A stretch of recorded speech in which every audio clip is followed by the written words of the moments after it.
Yes, Ms. Richards. So I want to look next at information about numbers infected. But before I do so, we've heard reference, both in the course of the documents and in other evidence that the inquiry's heard, about the patient at the Newcastle Centre who was the second patient to die of AIDS in the United Kingdom. That was Terence McStay. If we just look at DHSC 302249_029,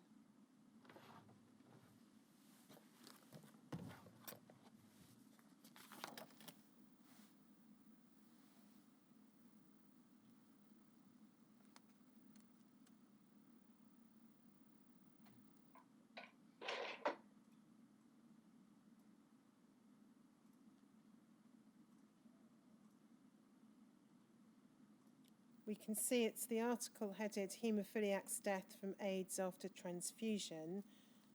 It's 19th of November 84, I think is the newspaper article. And we can see it there records that a man suffering from haemophilia has died from AIDS after receiving a blood transfusion. It should actually be treatment with blood products at a Newcastle hospital. It was disclosed yesterday. Mr. Terence McStay, aged 33, was treated with blood plasma from both Britain and the US. Authorities at Newcastle's Royal Victoria Infirmary do not know whether he developed AIDS from contaminated imported plasma or plasma donated here. Mr. McStay is the second British haemophiliac to have died of AIDS, and then reference to the first death, which was the death of the patient at Bristol, and a little further information given. So that was the Newcastle patient that we've heard reference to. If we then look at an observation Dr. Jones makes, it's WITN 0841007, please, Shomit.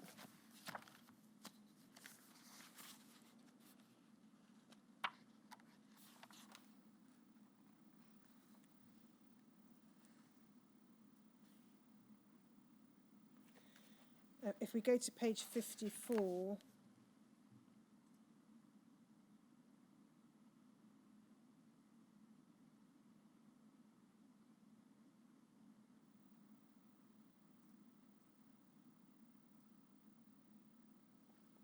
there is reference, his name is redacted here, but it's otherwise publicly available. There's reference to the patient in Dr. Jones' draft personal record, and he says, 4 lines down in that first main paragraph, I was later told in confidence that the link between the patient AIDS and Newcastle had been deliberately leaked in order to divert attention from the growing problem with AIDS in Scotland to south of the border. If this was deliberate policy, then it had its effect, because from that time Newcastle became the focus for media interest in the disease and the infection of haemophiliacs in the UK, with up to 40 calls a day at peaks of interest. So that's Dr. Jones's assertion that there was some deliberate leak to the press.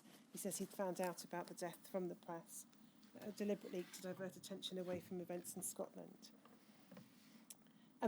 If we then look at DHSC 302169,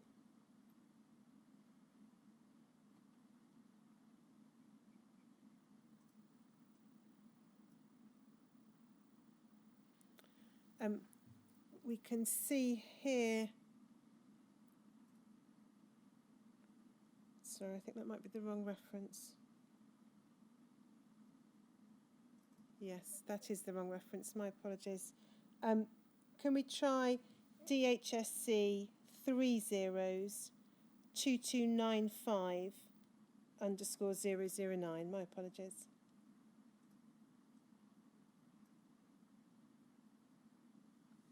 Yes. So Dr. Jones had contacted the Public Health Laboratory Service to express concerns about the number of cases of lymphoma that were presenting in Newcastle. And you'll see he says in the first paragraph, the presentation of a third case of lymphoma in one of my immunosuppressed haemophilic patients this year brings the number of probable cases from this centre alone up to 8. This is in contrast to a UK total at the end of January of 11. The extent of the disease here is now so great that we can no longer cope, in the sense that we have no time to do the fundamental work necessary to try to find out why we've proved so vulnerable. Whilst you were correct in your statement that I was instrumental in a campaign to bring more factor VIII to our patients 8 or so years ago, it's incorrect to say that use of American product has been confined to the north of England. Shortfall of factor VIII in all regions has resulted in a widespread use of the various products. And Dr. Jones had asked for assistance with the Public Health Laboratory Service to try and establish why, in his words, the centre appeared so vulnerable compared to the rest of the country. In his statement, Dr. Jones has said that subsequently it did not appear to him that Newcastle had been affected to a greater extent than other centres. If we have up on screen WITN 0841 005, please.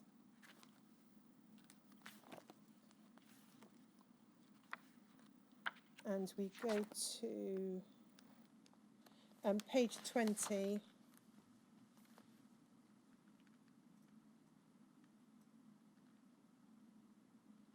He says, bottom of the page, and he's asked about his correspondence. Initially, we thought that we were vulnerable, and from memory, this was because of the incidence of lymphoma. However, later results showed that this impression was false, and that initial impression had been suggested by earlier testing than most centres. It's not entirely clear what's meant by that, because the evidence we have on dates of testing doesn't particularly show earlier testing than elsewhere. Indeed, it's later than some other centres. Be that as it may, the numbers do show a high rate of infection of patients treated at the Newcastle Centre. If we go, please, next, Shomik, to WITN 3901009.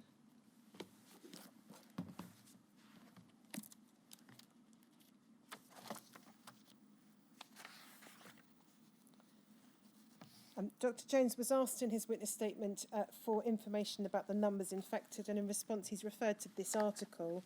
It's dated the 14th of September 1985. It's in the BMJ. AIDS and haemophilia, morbidity and mortality in a well-defined population. And its authors are, amongst others, Dr. Jones and Dr. Hamilton.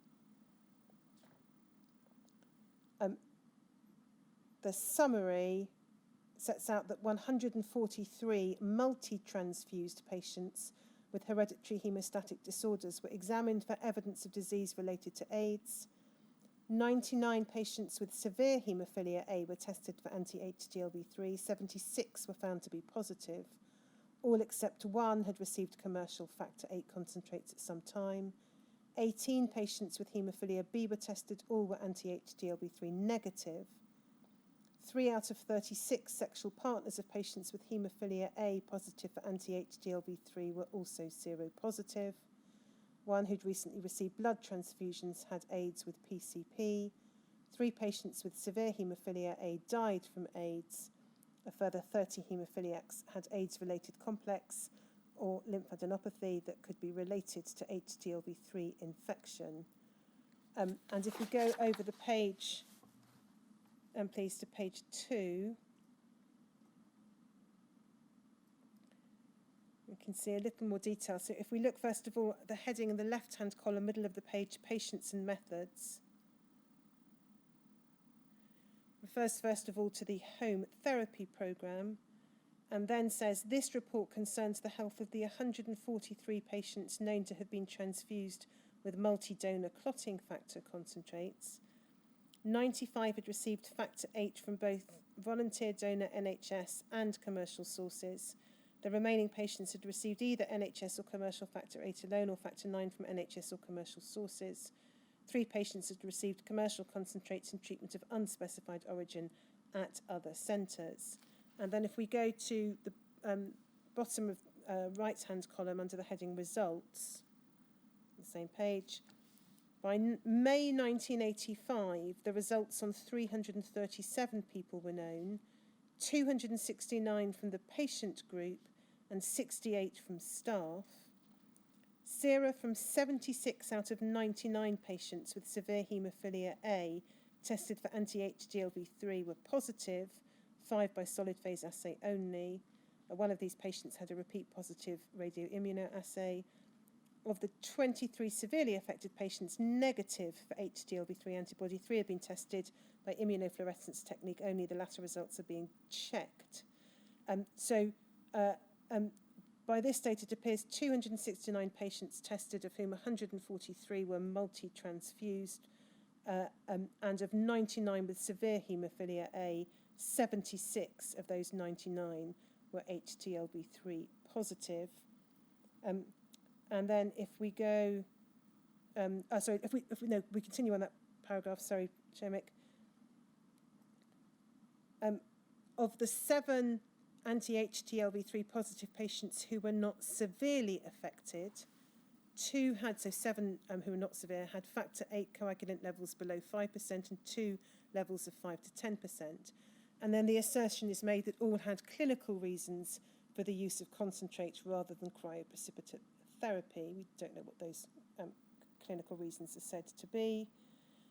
The remaining patients had factor VIII levels of 11% and 22%. The first had required concentrate while working offshore in 1984, the second after a major bleed.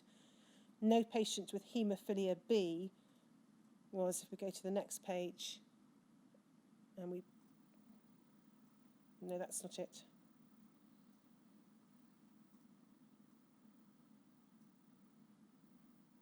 Whether the pages are out of order. There should be a page which starts with page number 697 in the top right-hand corner.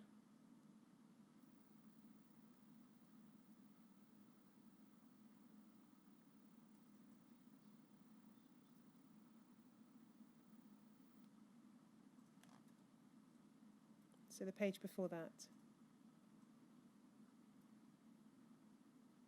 That's it. And if we look at the text below the tables on the left-hand side, so no patient with haemophilia B was seropositive for anti-HDLV3. Details of the results in family contacts and others tested are shown. 36 sexual partners of patients with haemophilia A were tested. 3 were seropositive. Their spouses were also seropositive. None of the 68 members of staff tested was HDLV3 antibody positive. They go on to describe clinical findings, which I won't go through now. But if we go on to the next page, which should be page 698.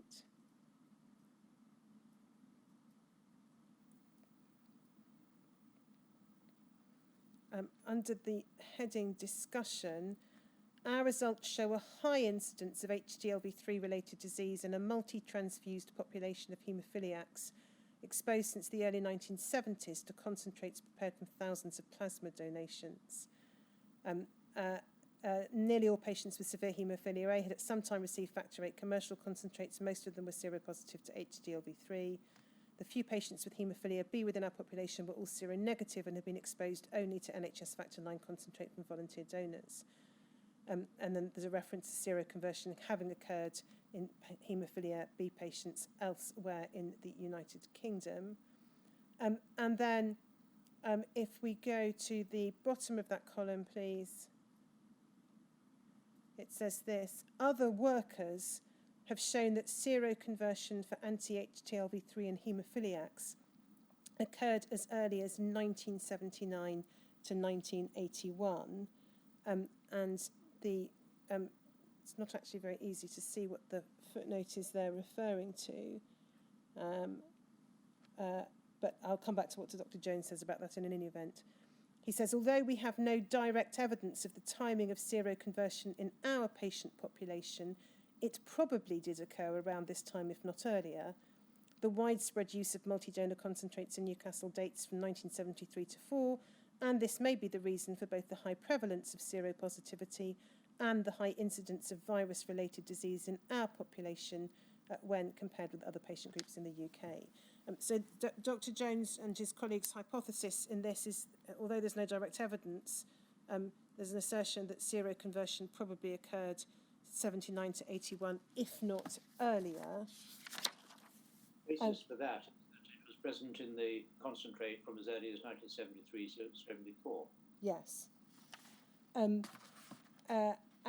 if we look, well, Dr. Jones has also said elsewhere he thought that most of the haemophilia population who were infected in the mid to late 1970s. But in his statements asked about this issue, he has said this. So if we go to WITN 0841 005,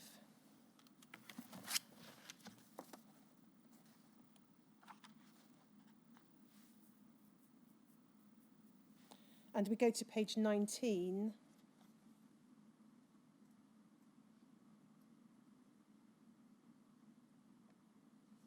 question 59, you'll see from the text of the question he was referred to the assertion he'd made about most of the population being infected in the mid to late 70s and asked if he maintains that. And he's referred to his letter to Dr. Liam Donaldson, which we looked at yesterday, which also contained an assertion about sero, on the basis of retrospective testing, about patients being infected in 81 to 82. And he's asked the factual basis for that and says, I apologise for any confusion. From memory, initially we thought that early 1980s was the point of infection, but retrospective testing from memory, principally at the Royal Free Hospital, showed that seroconversion occurred earlier, around 1978/79. So it looks as though Dr. Jones is referring to that work that we explored when we heard evidence from Royal Free Hospital clinicians, which looked at the seropositivity in Royal Free Hospital patients because there had been a bank of stored serum samples, rather than there having been any organised or comprehensive attempt to establish seroconversion dates for the Newcastle cohort. Dr. Jones, in his second statement, WITN 0841038,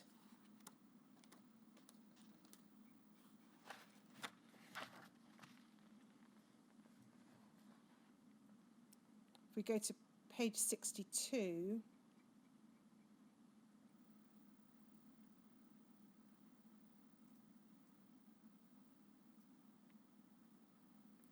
question 88, he was asked about whether blood samples were stored, and he says no samples were stored.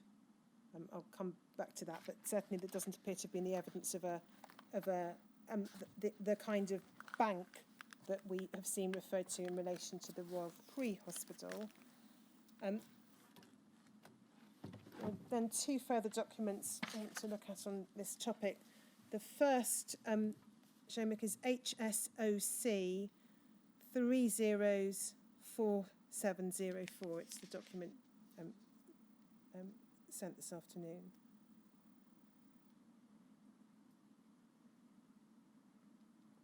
It's a letter dated the 13th of February 1987 from Dr. Jones to the healthcare manager at the Royal Victoria Infirmary, and it's largely about, or the letter's about the reorganisation of matters relating to the wards. But if we go to page 3, there's a table.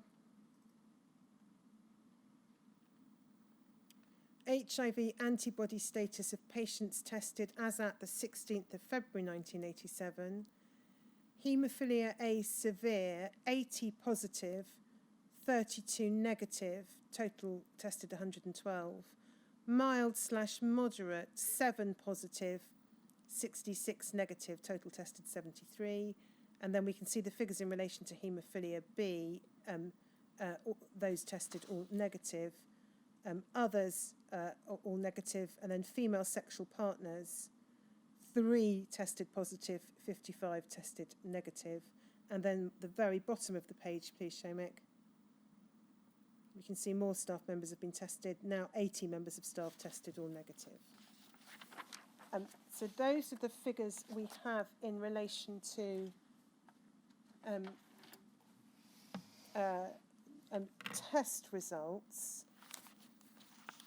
And then if we could go, please, to MDUN 5016.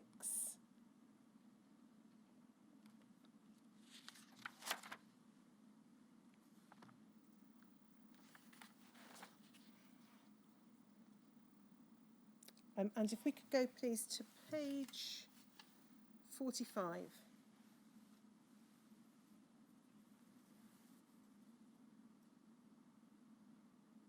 Thank you. So this is a letter of the 12th of July 1989. It's from Dr. Jones to a doctor at the Medical Defence Union. And it refers to legal action and haemophilia. It says, thank you for your letters about my patients. I think the sensible thing to do was to give you the general picture and make some comments on individual cases. You'll see I've copied this letter to Dr. Ritzer in Oxford. We intend to work very closely together with knowledgeable colleagues as this action takes shape. I'm sure you'll be aware that Dr. Ritzer is the current chair of Haemophilia Centre Directors. It was he who convened the recent meeting at the Royal Free Hospital attended by the MDU. I presently have knowledge of 17 cases amongst the Newcastle patients where legal advice has been sought. And then in the next paragraph, I estimate that there's a potential for legal action in 93 cases, including the 17 referred to above. These 93 contain 2 further females who were infected sexually. And then he says, of the 14 haemophiliacs who've so far taken steps to become involved in the legal action, all were infected before the antibody test became available and before antiviral measures could be introduced in their treatment. He asserts in the last sentence of that paragraph, all 17 cases received early and full counselling. All the HIV-positive haemophiliacs are haemophilia A patients and are severe, with factor 8s of less than 2%, with the following exceptions. And then he goes through 4 cases. So we can see from this some details. I'm not going to go into individual cases of patients who were infected, who were treated with concentrates, although they were not severe haemophiliacs. But there is some evidence in this letter that for some patients there had been retrospective testing. And we can see that, for example, in relation to patient 2, or paragraph 2, this is someone with a factor 8 level of 11%. Despite this level, he suffered from major muscle bleeds and was therefore treated with factor 8 therapy rather than DDAVP. He was known to be seronegative from retrospective testing on the 27th of November 80 and was first known to be HIV antibody positive on the 25th of April 1985. Now, of course, that doesn't assist with establishing when in that period the patient seroconverted. But contrary to Dr. Jones' statement that there were no samples stored, it would appear there must have been some samples stored in order for there to have been a test on a sample from November 1980. Unless they came from somewhere else. That's possible, although that's not here set out, but that is possible, sir. Paragraph 3 again refers to retrospective testing. A patient found to be seropositive on the 12th of February 85, known to be negative on the 5th of January 81 from retrospective testing. Again, obviously that doesn't tell us when in between those dates the patient seroconverted. And then, so you may wish to note in relation to patient 4,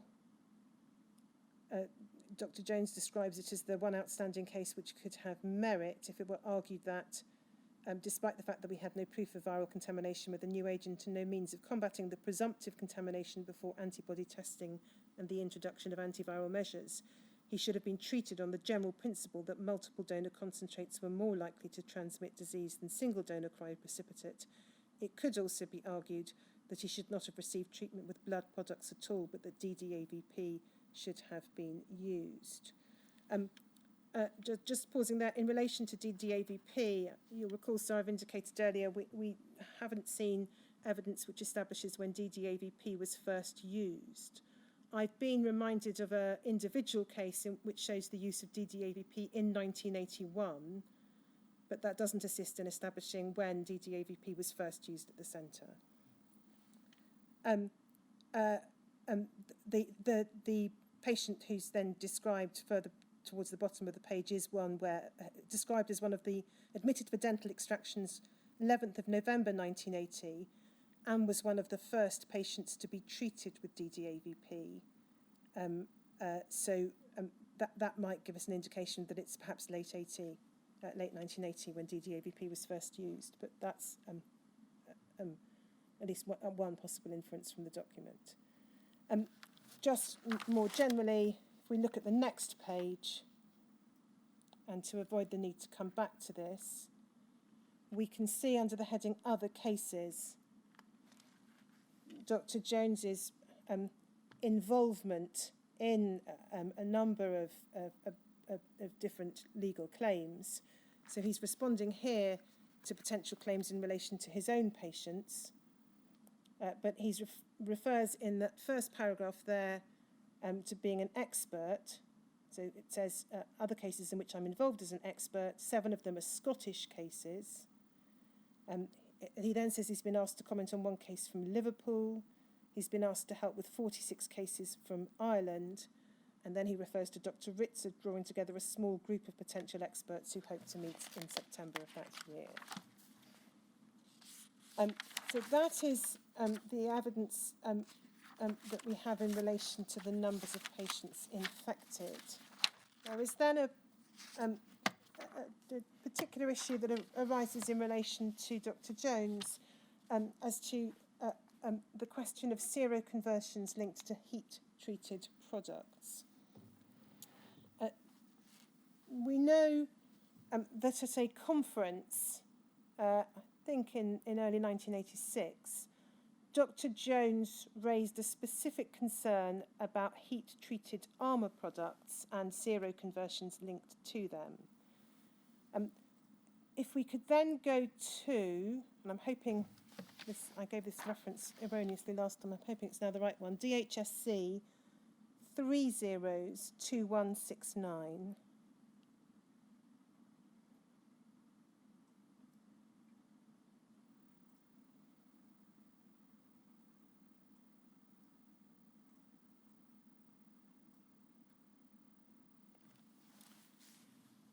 Yes, so this is Dr. Jones' letter, dear colleague. I think it may have been sent to fellow centre directors. Please find enclosed an unedited copy of the paper given at the conference in Newcastle last week. In sending this to you, I apologise for any distress caused by the suggestion that heat treatment may not always be effective. I have passed the information I have to the department and to the Committee on the Safety of Medicines, where expert authority can decide whether any action should be taken. I thought a great deal about whether such soft data should be presented at the conference.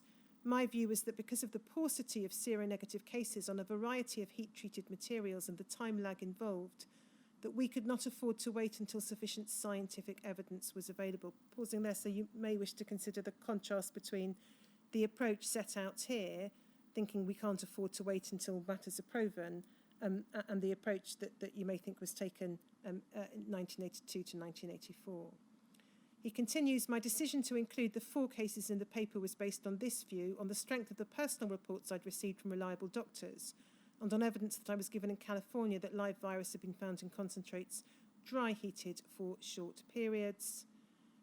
The argument that had been put to me that because of the extremely low incidence of seropositivity in blood donors tested in this country, together with heat treatment, that there is no longer any threat to haemophiliacs. I do not think this is true and felt the warning justified. Continue.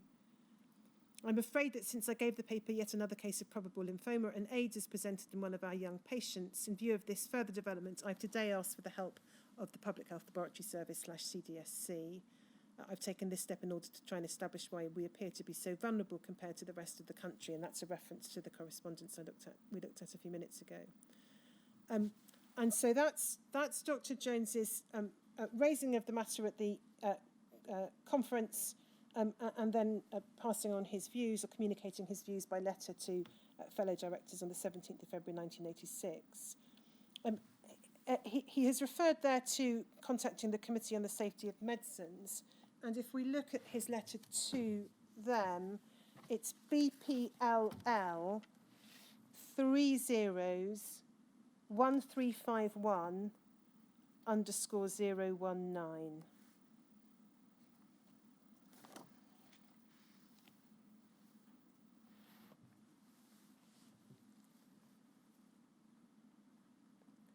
And we can see there, 18th of February 1986, Dr. Jones writing to the medical assessor at the Committee on the Safety of Medicines.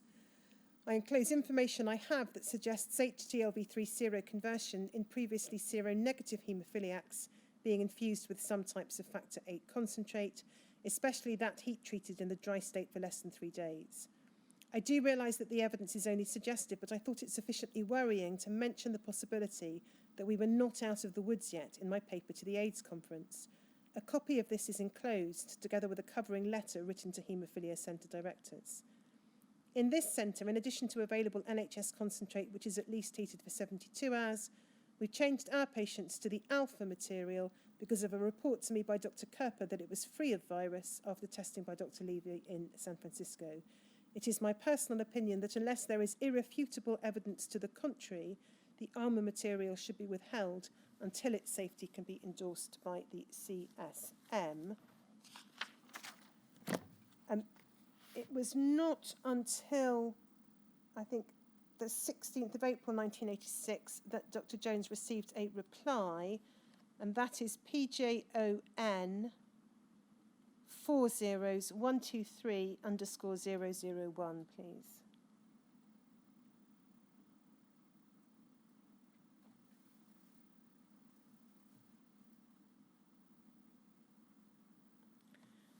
So 16th of April 1986, thank you for your letter of February the 18th enclosing information regarding AIDS and the heat treatment of clotting factors.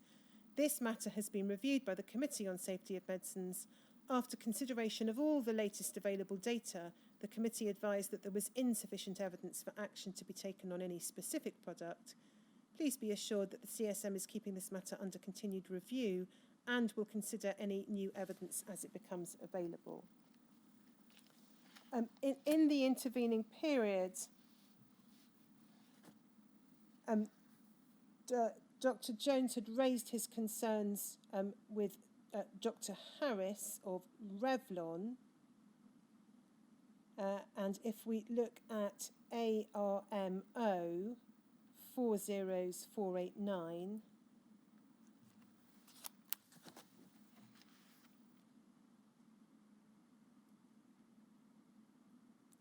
we can see Dr. Jones' letter. It's in response to a letter from Dr. Harris of Revlon, and he encloses a copy of the paper he gave in Newcastle, which refers to the possibility of seroconversion in 4 cases. You'll see from this paper and from subsequent publication in the New Scientist, it's the Dutch case that I'm particularly concerned about. In my original paper, I did not think it proper to refer to the product used in this case, although now you have confirmed that it was in fact armour factor VIII heat treated.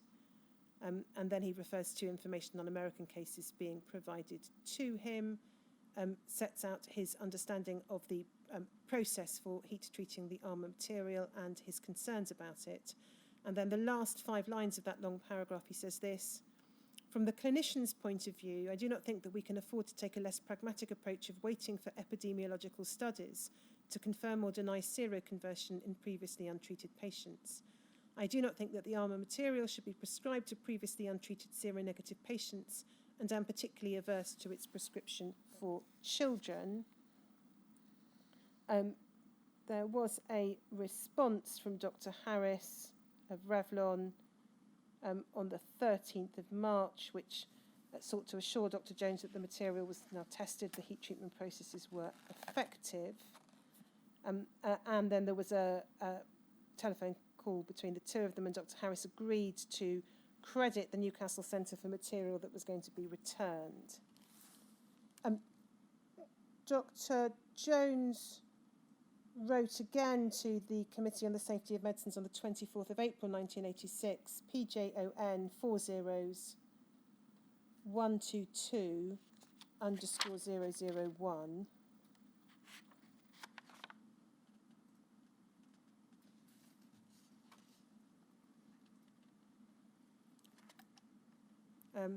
So we can see 24th of April, dear Dr. Isaacs, many thanks for your letter and for your assurances, most grateful for the work.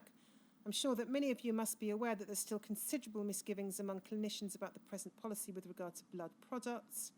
We're led to understand that several products in daily use have not been subjected to individual donor testing. And then if we go to the next paragraph, he says, well, there's no evidence of HDLV3 disease being transmitted by immunoglobulin, etc., etc. I realise that there's little more that your committee can probably do. However, at the clinical end, it's becoming increasingly difficult to prescribe to seronegative patients with confidence, especially in the climate of suspicion that all is not well at Elstree, and that some decisions that could affect our patients adversely are being made more for economic and political for clinical reasons.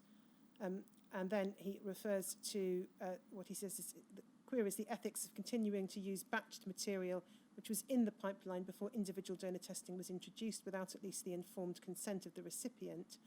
I'm no longer prepared to prescribe untested factor VIII concentrates to my patients and know that many of my senior colleagues are in agreement with this view. The letter from Dr. Isaacs in response, I won't go to it now, but it was 2nd of May 1986, stated that no commercial factor VIII preparations had been released for some time which were not from tested donors.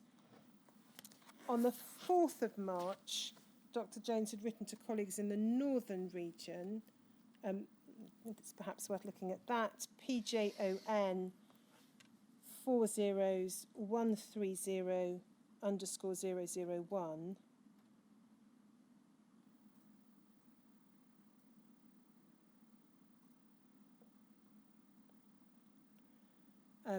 So 4th of March 86, dear colleague, and he refers to the people with haemophilia and related disorders who are presently anti-HDLV3 negative. Further to our recent correspondence, I'm now writing to suggest that we try to ensure that no commercial concentrate of whatever make is given to anti-HDLV3 seronegative patients. I'm thinking particularly of haemophilic children, mildly affected patients, carriers and women with von Willebrand's. Although the evidence is by no means firm, I do not think we can afford to wait, given a mean incubation period approaching 4 years, for epidemiological studies on the safety of all the heat-treated products.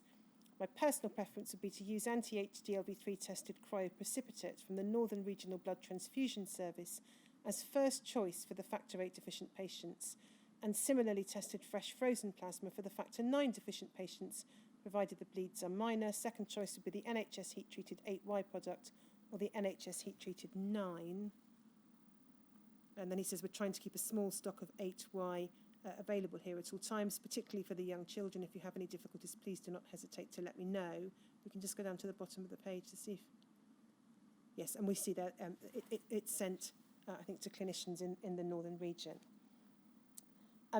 If we can then go to... So I'm just going to check my reference.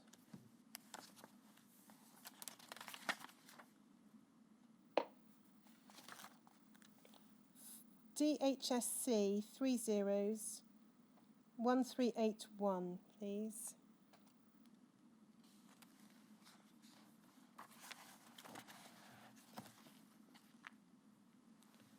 This is a briefing note sent by Alison Smithers in the DHSS to Dr. Lewis, and it's a briefing for the Chief Medical Officer's visit to Newcastle. There's perhaps we could look over onto the second page. It's on a slightly different topic, but it avoids coming back to the document.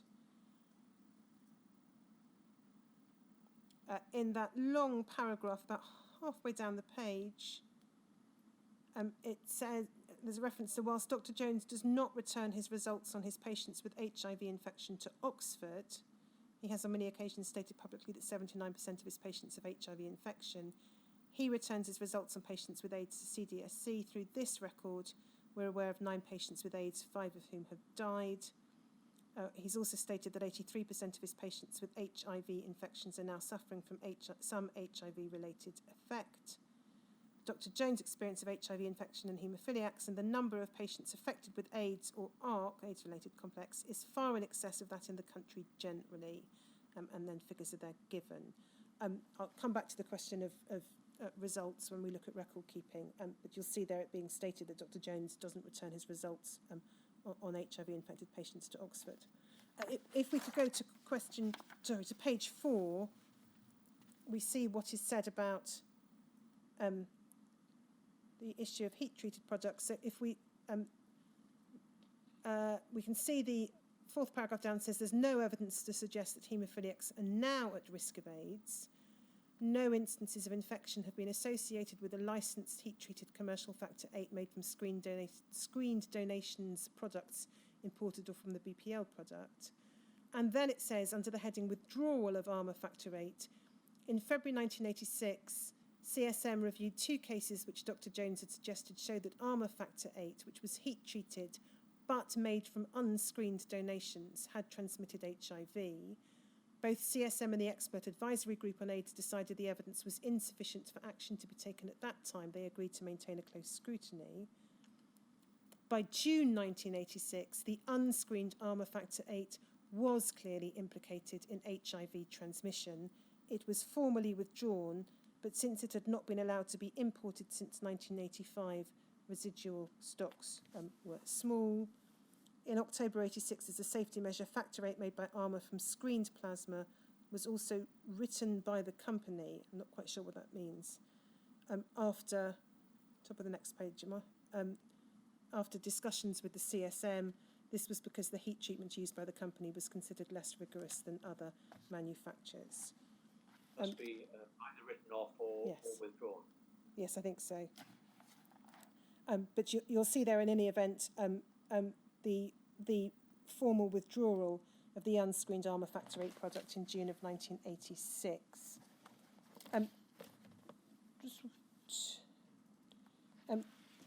Two further, no, it might be more than that, a couple of further documents in any event to look at on this issue.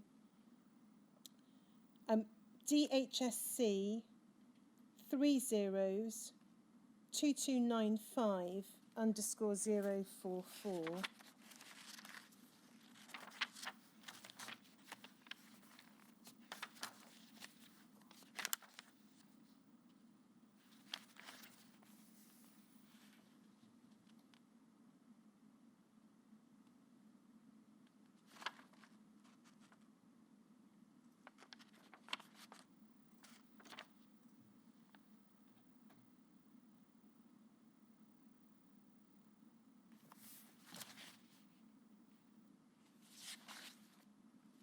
Do you have that? No?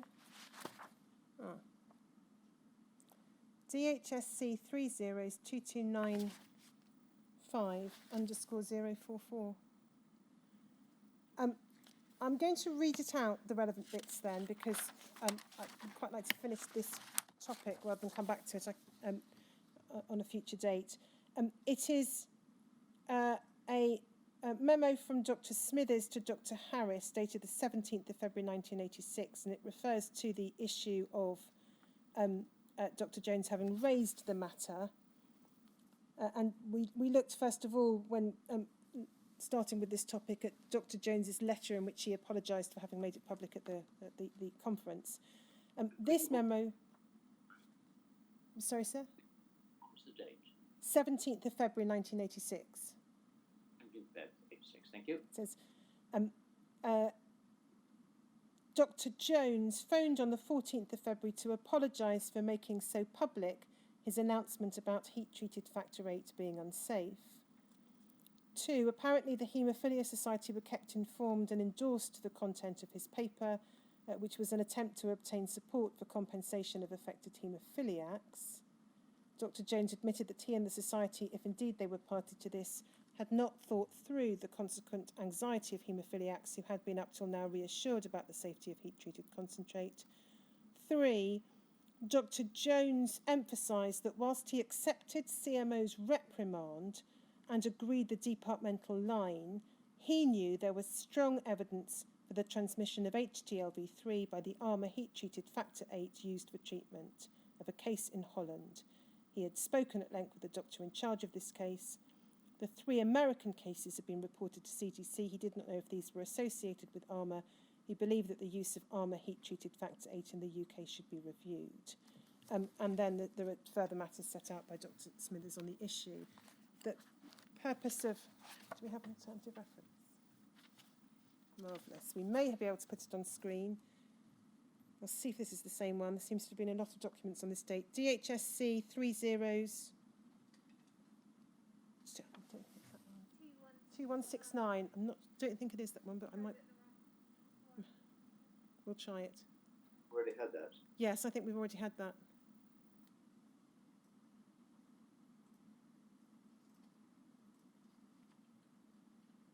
No, it's not that one. It's not that one. We can take that down. We can. I'm not going to finish today in any event, sir. So if necessary, I can put it, show it when we resume. 2 points to note about this. First is that it shows Dr. Jones being reprimanded by the chief medical officer. Appears to show that. We've been looking at the extent to which, in relation to other witnesses, the extent to which the chief medical officer had issued guidance or become involved or taken action in relation to the issue of AIDS. What we appear to see here is the chief medical officer reprimanding Dr. Jones for raising a concern publicly in relation to safety. That's the first point. The second point arising from this document is that there's reference to a departmental line, and Dr. Jones is said to agree the departmental line, but to know that there was strong evidence for the transmission of HTLV3 by ARMA. And of course, we have the subsequent withdrawal of the ARMA product.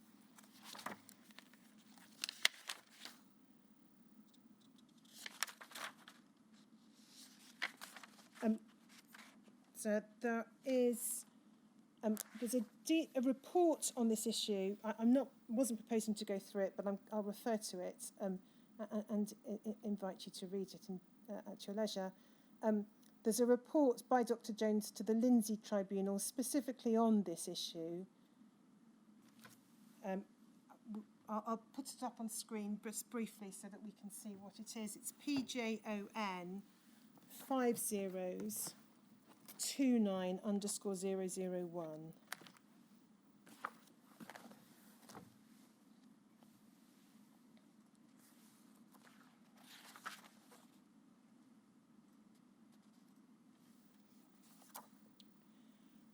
You'll see from it that it's Lindsay Tribunal, a report on the evolution of knowledge pertaining to the ARMA heat treatment process at 60% for 30 hours by Peter Jones.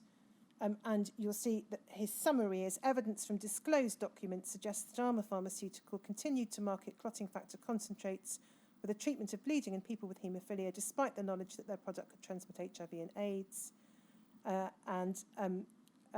He then refers to evidence showing for financial reasons ARMA actively suppressed publication of these results in the scientific literature.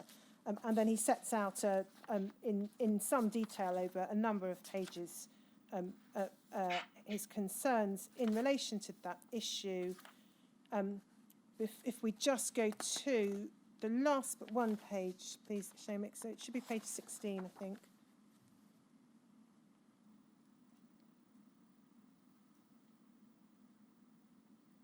Second paragraph.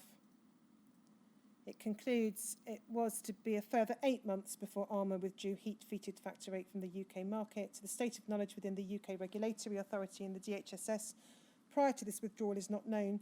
Before confirmation of the seroconversion of the 2 haemophilic boys in Birmingham, the disclosed documents suggest that ARMA may have withheld information from them, as it had been shown to do in the United States. So those were Dr. Jones's allegations being advanced by him in 2001 to the Lindsay Tribunal. As I say, I'm not going to go through the detail of it, but it may be an issue that we will need to come back to when we consider pharmaceutical companies at a later hearing. Note it's 4:35. I'm not going to finish the presentation within a short space of time. Although I've done the bulk of it, I don't want to hurry the remainder. And I wonder whether we could complete the Newcastle presentation next week, when we will be sitting only half days for the evidence of Dr. Waters. Yes, we can do that, certainly. I think you're absolutely right that you don't want to rush this important evidence. So we won't do that. We'll come back to it. Would next Tuesday afternoon be convenient for you? Yes, it would, sir. Mr. Waters is giving evidence It's going to be over 4 days now, rather than the 3 initially timetabled. And he's going to be giving evidence mornings only. So we'll be hearing from him Tuesday morning, Wednesday morning, Thursday morning, Friday morning. And so we could complete the Newcastle presentation with no need to rush through the remainder of it on Tuesday afternoon. Well, shall we timetable it now, so that anyone who has an interest in hearing about this, but who doesn't have a particular interest in hearing about the Haemophilia Society from the first witness to look at what is, shall we say 2:15 in the afternoon? Would that be a safe timing from your point of view? Yes, I'm sure it would, sir. So it's 10 o'clock on Tuesday morning to hear the evidence of David Waters, the first of his 4 half days that took place in the rest of that. Yes. Well, thank you very much. 10 o'clock.